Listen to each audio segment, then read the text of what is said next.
Hello, everyone. I am Pastor Misty, and I'm still here in Tucson, Arizona.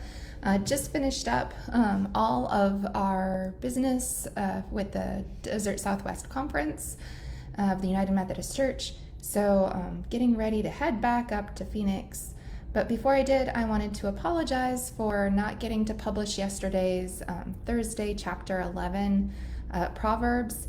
I had worked about 14 hours straight and I just crashed. So may you and God forgive me for that.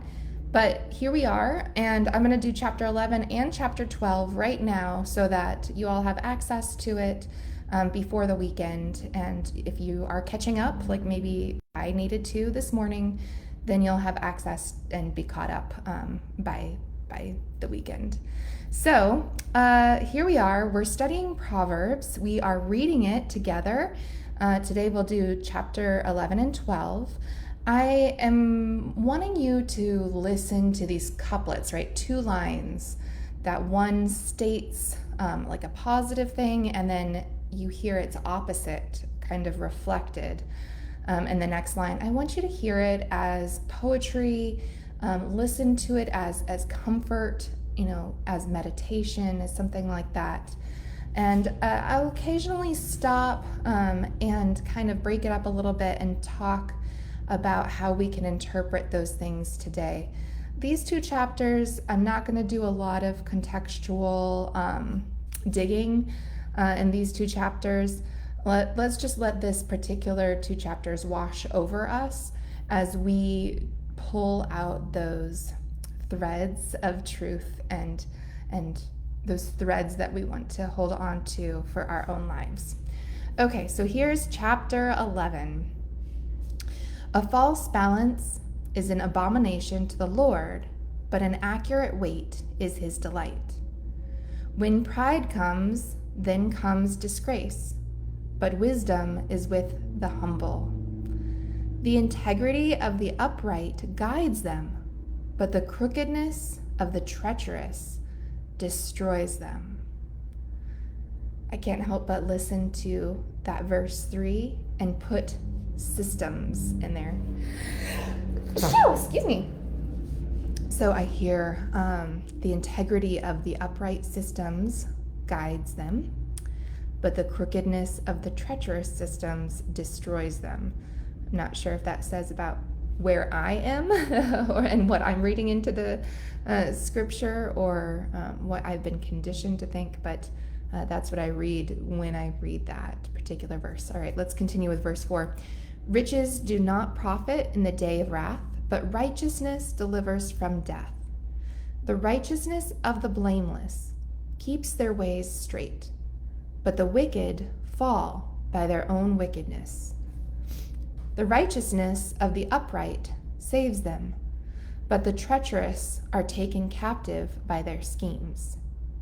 When the wicked die, hope perishes, and the expectation of strength comes to nothing.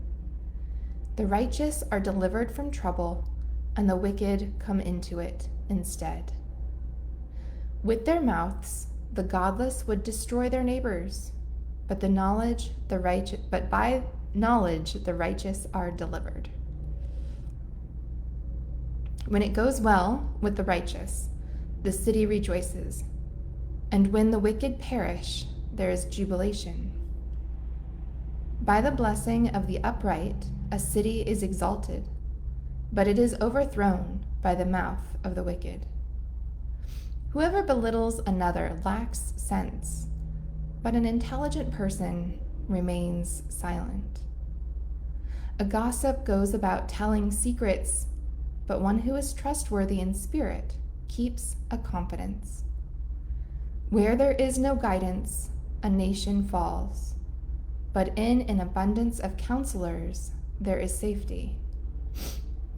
To guarantee loans for a stranger brings trouble, but there is safety in refusing to do so. A gracious woman gets honor, but who hates virtue is covered with shame. The timid become destitute, but the aggressive gain riches. Those who are kind reward themselves, but the cruel do themselves harm. The wicked earn no real gain, but those who sow righteousness get a true reward.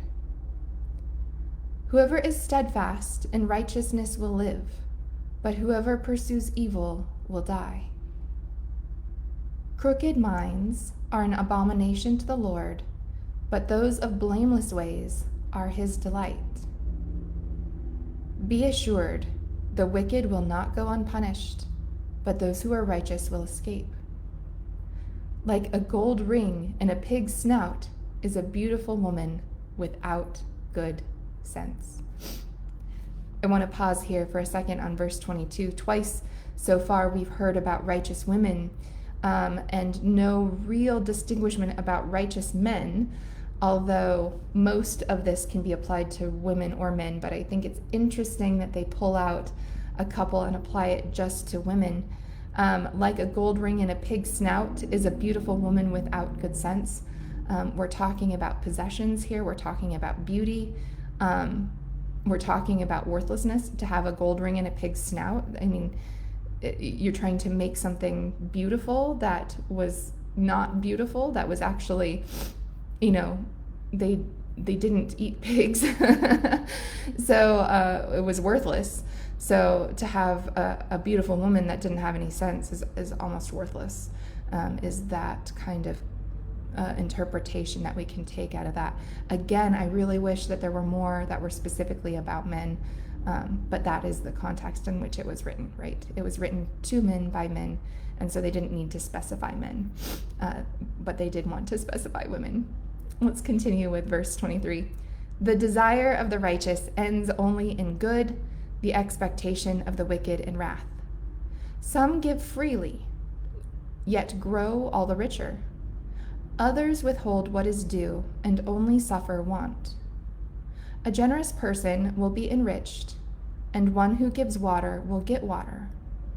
The people curse those who hold back grain, but a blessing is on the head of those who sell it. Whoever diligently seeks good seeks favor, but evil comes to the one who searches for it. Those who trust in their riches will wither, but the righteous will flourish like green leaves. Those who trouble their households will inherit wind, and the fool will be servant to the wise. The fruit of the righteous is a tree of life, and the wise capture souls. If the righteous are repaid on earth, how much more the wicked and the sinner? So there are the 31 verses of chapter 11. If I could pull out those lines of truth or those threads of truth that we can kind of summarize all of that in, I interpret it as don't lie, cheat, or steal. So when it refers to the balances in the very first verse, a false balance, they're talking about, tax collectors, those who are trading, if they have a false balance, if they're not telling the truth about someone's, what they're providing's worth, then that is stealing and cheating and lying, and there's natural consequences for that.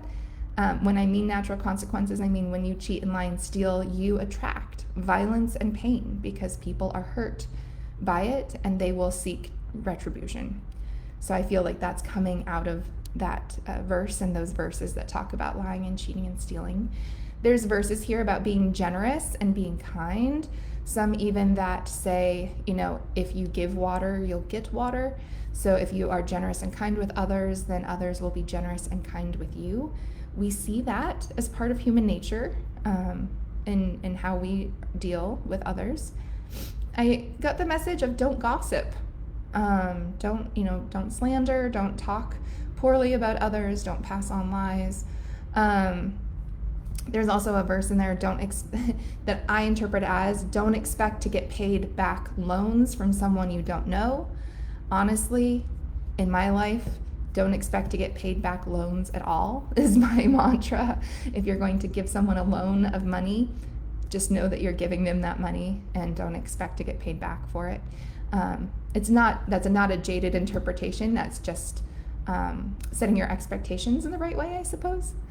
I would love a couplet, again, about a kind, righteous husband, but that's not the audience that the writer is writing about. Okay, deep breath. Let's go ahead and move into Proverbs 12. Although before I enter into Proverbs 12, I kind of want to challenge you. I would be so interested in seeing what kind of antithetical couplet that you would write in your ideas of wisdom in the world right now. What would you write if you could come up with two lines? One that says, this kind of trait is good and this kind of trait is bad, that antithetical couplet.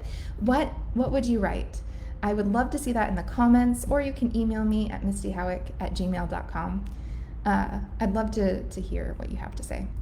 But now let's go ahead and jump into Proverbs 12. Just so you know, Proverbs 12 is very much like Proverbs 11 and Proverbs 10. We're still in this poetry. So you're going to hear things broken up into the two lines, one and then the opposite. Again, I want you to kind of let those words wash over you and, treat it as poetry or a type of meditation. And then again, at the end, we'll kind of pull a couple of threads that we can take out of all of this. Whoever loves discipline loves knowledge, but those who hate to be rebuked are stupid. The good obtain favor from the Lord, but those who devise evil he condemns. No one finds security by wickedness, but the root of the righteous will never be moved. A good wife is the crown of her husband, but she who brings shame is like rottenness in his bones. The thoughts of the righteous are just. The advice of the wicked is treacherous. The words of the wicked are a deadly ambush, but the speech of the upright delivers them. The wicked are overthrown and are no more, but the house of the righteous will stand. One is commended for good sense, but a perverse mind is despised. Better to be despised and have produce than to be self-important and lack food. The righteous know the needs of their animals, but the mercy of the wicked is cruel. Those who till their land will have plenty of food, but those who follow worthless pursuits have no sense. The wicked covet the proceeds of wickedness, but the root of righteousness bears fruit. The evil are ensnared by the transgression of their lips, but the righteous escape from trouble. From the fruit of the mouth, one is filled with good things, and manual labor has its reward. Fools think their own way is right, but the wise listen to advice. Fools show their anger at once, but the prudent ignore an insult. Whoever speaks the truth gives honest evidence, but a false witness speaks deceitfully. Rash words are like sword thrusts, but the tongue of the wise brings healing. Truthful lips endure forever, but a lying tongue lasts only a moment. Deceit is in the mind of those who plan evil, but those who counsel peace have joy. No harm happens to the righteous, but the wicked are filled with trouble. Lying lips are an abomination to the Lord, but those who act faithfully are his delight. One who is clever conceals knowledge, but the mind of a fool broadcasts folly. The hand of the diligent will rule, while the lazy will be put to forced labor. Anxiety weighs down the human heart, but a good word cheers it up. The righteous are released from misfortune, but the way of the wicked leads them astray. The lazy do not roast their game, but the diligent obtain precious wealth. In the path of righteousness there is life. In walking its path there is no death. And so that concludes chapter 12, 28 verses. We can see some continued themes here. One of those is the continued themes of if you do good, you'll receive good. If you do good, you earn God's favor. This is kind of the mentality that was around a lot during this time, is that if bad things happen to you, then it's because you've sinned, and if good things happen to you, you're good in God's eyes. Again, we know that there are other books of the Bible that kind of look again at that theme and are kind of contrary to that. The book of Job will point out that bad things can happen to good people and righteous people. And so that kind of thinking is questioned later on, even in the Hebrew Bible, even before we get into the New Testament. And so we have to understand, like, this is the way that, righteousness was thought of at the time. And we can consider that. We can think about our own experiences, and if that matches that kind of thinking, we do not have to agree with that kind of thinking. We can take in other Bible passages, and we can take in other experiences in looking at that. Other ideas are be hardworking. Don't be afraid to be hardworking. That hard work almost always pays off. I would like to think that's true, although I do know that there are very hard workers in this world who don't always have it pay off as much as they would like. So, but I feel like whenever I work harder, it's often paid off. Watch out for gossiping. That was also in chapter 11. It's too close to lying. And then I just really want to point out verse 25. Anxiety weighs down the human heart, but a good word cheers it up. I feel like today we know more about anxiety and mental health disorders and chemical imbalances, that I really appreciate that worry or anxiety can get us, downtrodden and low and weighs us down, but a good word cheers it up. Now, while anxiety and depression can be more serious and need more treatment than someone being kind and saying something good to you, I believe that if we have the mentality that if we say something kind to someone, it may affect them greater than we anticipated. I think if we have that attitude, that things will change in this world, that there will be less anxiety, less depression. If we know that in general, people are looking out for our well-being and they want to be kind, even if they're telling us a hard truth, that anxiety and worry will lower. So I really liked that. That was the part that I liked. I'm interested in your thoughts. What stuck out to you? What was interesting to you? How have you experienced one of these couplets or some of this truth that we've pulled out? Also, feel free to disagree with me. I am interpreting this, and I did not do a lot of contextual study in these two verses, but I don't mind you questioning me or questioning my interpretation. So you feel free to do that. Let me know what you think, and we will be back on Monday, hopefully around 2 o'clock, and keep to that time zone for these Proverbs studies. I think we're doing wonderful. I hope you're enjoying this, and it is inspiring you and is helping you to have a calm and wonderful Lent. God bless you all, and see you soon.